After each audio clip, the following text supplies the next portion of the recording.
Olá, hoje nós estamos com a Camila Souza. É uma alegria, Camila, recebê-la aqui. O Movimento Cênico está muito feliz de ter essa oportunidade de conversar com você. Quem é Camila? Eu que agradeço, estou muito feliz de estar aqui também, agradeço pelo convite. Bom, eu sou a Camila Souza, tenho 35 anos, sou musicista já há alguns anos, desde criança, e eu amo a arte. Quando você começou a se interessar pela música? Ainda criança, acho que por volta dos 4 anos, então eu sempre procurava coisas pela casa que fizessem sons interessantes. Tinha um móvel lá que atrás da gaveta, não sei por qual motivo, tinha 2 fios de nylon. E eu percebi que tinha umas madeiras assim dividindo, e eu percebi que em cada lugar ele fazia um som diferente. Eu passava horas entretida, aquele lá era meu instrumento de cordas. Que bacana! E aí, quando eu tinha entre 4 ou 5 anos também, teve a reinauguração da Gruta dos Palhares. Meus pais me levaram e a tia Estela estava tocando lá. E eu não estava conformada em apenas ouvir ela tocar. Eles contam que eu fiz eles me segurarem no colo durante todo o tempo, porque eu precisava ver as mãos dela, eu queria ver ela tocando. E que logo que a gente saiu de lá, eu falei assim, vocês vão ter orgulho de mim, eu vou tocar igualzinha a tia Gruta. Pra mim a Gruta era a tia Estela que estava tocando, né? E então eu não dei mais sossego pro meu pai, pedi pra ele me matricular na aula, até que ele foi lá, conversou com ela, e ela falou que ensinava a partir dos 6 anos de idade. Ele até me comprou um teclado de brinquedo pra ver se às vezes era só uma fase, mas eu não desisti e eu não parava de pedir. E aí quando eu fiz 6 anos, ele me matriculou na aula e eu comecei a aprender teclado. Começou com teclado. Com teclado. E como foi a história com o saxofone? Bom, com o saxofone, eu vi a banda Lira do Borá tocando na praça e fiquei muito interessada. Na época o regente era o maestro Edinho Neves e eu fui lá, conversei com ele, comecei a tocar no coral o teclado. E eu tinha intenção de entrar para a banda, né? Sempre achei muito interessante. O saxofone veio porque você estava tocando teclado? Bom, e então eu fiz parte durante muito tempo, né, do coral e fiz algumas aulas teóricas também com ele e logo ele veio a falecer. Depois veio o maestro Paulo Constâncio e sabendo que ele estava aqui, eu fui conversar também para poder tocar na banda, né? E aí então ele me deu aulas de teoria e ele falou para mim, falou assim, Camila, eu te vejo tocando saxofone. Olha. Que a banda Lira do Borá é de instrumentos de sopro e percussão, né? E mal sabia ele que era de olho nesse instrumento que eu estava. Que bacana! E então ele me ensinou, uma grande inspiração para mim, inclusive, e eu fiz aula com ele bastante tempo e me apaixonei pelo saxofone. Posso dizer que ele que despertou esse amor pelo saxofone, mas você já estava de olho, né? Estava de olho, os dois, né? O maestro Edinho, que também tocava maravilhosamente, e depois o maestro Paulo também, que, nossa, a música que ele tirava do instrumento tocava o coração, sabe? E quando a gente ia se apresentar, eu lembro que a gente se comunicava pelo olhar, ele regendo, eu tocando, e aí no final ele falava assim, nossa, você fez o que eu queria que você fizesse nessa música. Então, coisa boa. Tinha essa relação muito boa, assim. Coisa boa. Que me inspirou bastante. E as influências musicais vieram de onde? Olha, eu sempre gostei muito de rock. Não sei de onde, porque eu não me lembro, eu não me recordo. Eu me recordo de quando eu era novinha ainda, ligando pra rádio, pedindo música. Não tenho recordação de onde eu tirei essa preferência musical. É porque na época, né, gente, não era tão fácil. Acesso à internet, YouTube. A gente ligava na rádio, pedia a música e gravava na fita. Não é? Aquela fitinha. Né? Sim. Mas, assim, eu sou bem eclética. Eu gosto bastante de jazz, de blues, de música clássica. Né? Heitor Villa-Lobos. Admiro bastante o trabalho. Choro, chorinho. Então, assim... vários estilos. Algum saxofonista em especial que você... Olha, eu vou citar o maestro Paulo mesmo. Oh, que gracinha! Ele, com certeza, é uma inspiração muito forte para mim. Agora vamos falar um pouquinho da banda que você... Fala um pouquinho como surgiu, desde quando você tá na banda. Olha, a Racionalha é uma banda de rock e e eles tocam juntos desde 2012. Inclusive a banda tinha outro nome, era TNT System. E aí em 2015 se tornou Racionália. E em 2017 eles me convidaram para fazer parte da banda e estou até hoje. Inclusive a minha antecessora era a Alicia, ela tocava o teclado, uma musicista que eu admiro muito, e ela mudou de cidade, né? Então agora nós estamos aí com uma nova formação. Coisa boa. Quais foram os maiores desafios que você enfrentou? Primeiro, por ser mulher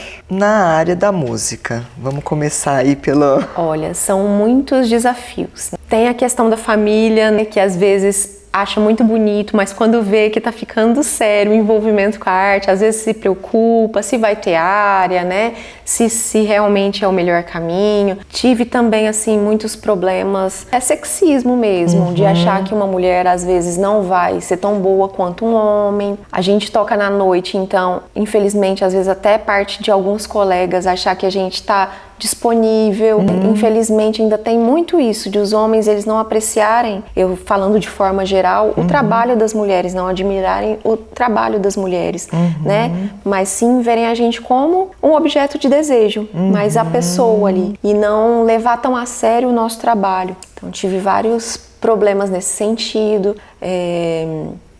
Nossa, eu escutava muito. Às vezes chegava com o meu namorado e ele me ajudando a carregar as coisas, né? E as pessoas sempre falavam assim, nossa, eu não sabia que ele tocava. Eu falava, gente, mas eu toco há quantos anos? Não é ele que toca. Ou se não me perguntavam assim, eu chegava junto com a banda, né? Você é namorada de qual deles? Eu, não, eu sou da banda. Ah, só você é de mulher? Assim, sabe? Aqueles olhares assim. Então tem muito desse preconceito ainda. Como várias áreas, infelizmente, ainda as mulheres enfrentam muito desafio, né? Elas têm que se provar a todo momento, o que não acontece com os homens. Né? Você vive da música? Atualmente, eu não vivo apenas da música, embora seja meu desejo. Eu sou contadora também, eu sou formada em ciências contábeis. Então, eu atuo nas duas profissões. Eu dou aulas de música, toco, né, em eventos e também trabalho com contabilidade. Com contabilidade. Eu sei que você participa de um movimento feminista, né? O coletivo Bitita. Como que é essa intersecção da música com este movimento? Olha, é muito interessante, né? Porque é um movimento que me representa, eu tenho essas convicções e eu acho que através da arte a gente consegue falar o que a gente pensa e falar sobre as nossas convicções, sobre o que a gente acredita e transmitir isso para as outras pessoas. A arte, ela é uma aliada muito poderosa nesse sentido, né? E em todos os outros. Né? Tem alguma situação que você me falou desse até desrespeito com a mulher dentro da carreira de musicista, da noite? Teve alguma situação que você teve dificuldade de sair dela? Que você se lembra agora? Olha, tem situações que deixam a gente chateada, não vou negar. Bate aquele desânimo, a gente pensa, nossa, nós já estamos em 2024, né? A gente progrediu pouco, mas aí a gente traz, né? Progrediu pouco, não, é só ver toda a luta que teve antes da gente, né? As nossas ancestrais, tudo que elas já passaram pra gente estar onde a gente está nesse momento, né? Mas assim, situações de me cortarem da foto de divulgação, nossa, me cortarem do vídeo de apresentação. Teve uma situação em que eu toquei e que eram 2 músicos, homens, né, mais eu. E um dos músicos fez a divulgação, a pós-divulgação, só dos 2, né? Tem ainda muito... Já ouvi assim também, nossa, até poderia chamá-la, né, mas mulher em banda é complicado, né? Eu creio que tenha também muito dessa questão da rivalidade feminina também, que o patriarcado inseriu com muito sucesso, né? Para que a gente não se unisse aí, em vez de se unir, ficássemos umas contra as outras, né? Infelizmente, isso aí foi inserido na gente com bastante sucesso. O patriarcado conseguiu colocar isso na gente e é uma coisa também que a gente precisa ir contra. A gente precisa apoiar outras mulheres, consumir serviços de outras mulheres, se ajudar, porque nós estamos juntas nessa luta, né? Coral. Eu sei que você também tem uma participação ativa no coral da cidade. Conta um pouquinho dessa história do coral. Bom, na verdade... Foi responsável por muitos anos pelo coral, Sim, né? eu estive à frente da Associação Musical de Sacramento por um tempo, né? Participei por vários anos da diretoria e ainda colaboro como eu posso. A Associação Musical de Sacramento, ela tem vários projetos, dentre eles o coral Edinho Neves. Ele iniciou com o próprio maestro Edinho Neves, né, e na época não tinha o nome dele, após seu falecimento foi homenageado com o nome dele. Tem a banda Lira do Borá, tem a Escola de Música Ferrúcio Bonatti e tem o grupo de flautistas da Lira do Borá, que são crianças que estão iniciando na música agora. A Associação Musical de Sacramento ela existe desde 1965. Olha! Então, assim, já passaram várias gerações e é uma atividade que eu amo fazer. Então, eu estou sempre ali participando. Então, eu faço parte da banda e do coral também. 65, interessante, porque a música sempre foi um ícone pro Eurípides Barçanufo, né? Música, teatro, Sim. né?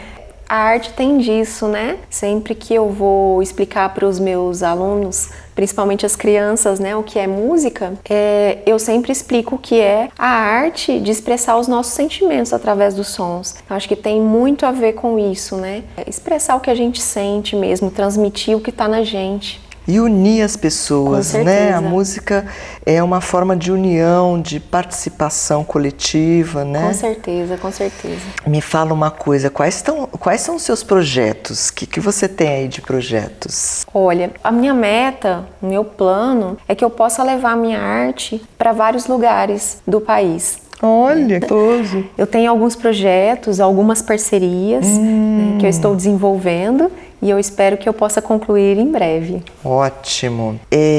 Você percebe que após a presença do coletivo Bitita, nós vamos completar 4 anos, né?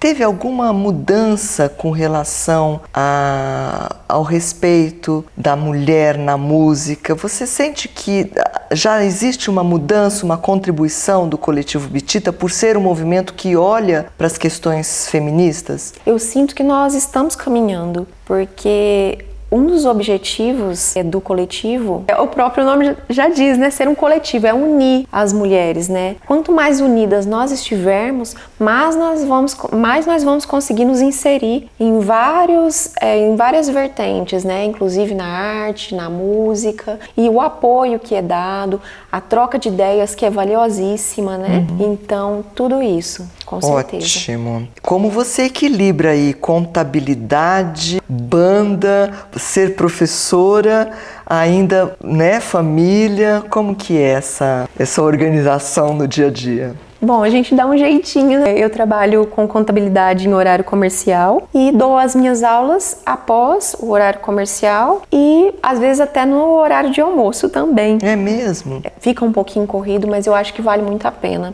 Preparar as crianças, sabe? Trabalhar com arte com as crianças é muito gratificante e eu fico muito feliz fazendo esse trabalho. E as apresentações geralmente ocorrem aos finais de semana ou à noite, então a gente vai dando uma ajeitadinha daqui, dali e vai conseguindo encaixar tudo. Claro que às vezes tem alguns conflitos, né, de datas ou de horário, mas a gente sempre tenta resolver da melhor forma. Vai ajustando. De acordo com as possibilidades, com certeza. Né? E o que você fala para esses jovens? Que conselho que você dá para esses, às vezes, meninas que estão começando aí? O que você falaria para eles com relação à carreira da música? Olha, eu falaria para persistirem, estudarem bastante e um recado assim, principalmente para as mulheres. Não desistam, ocupem seus lugares. A gente precisa mostrar a que nós viemos. Ótimo. Nós já falamos um pouquinho dos projetos. Aspiração para o futuro.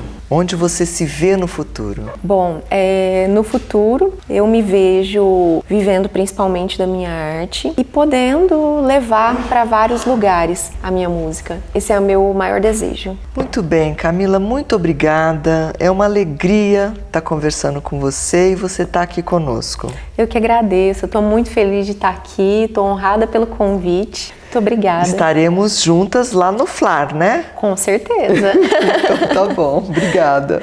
Eu que agradeço.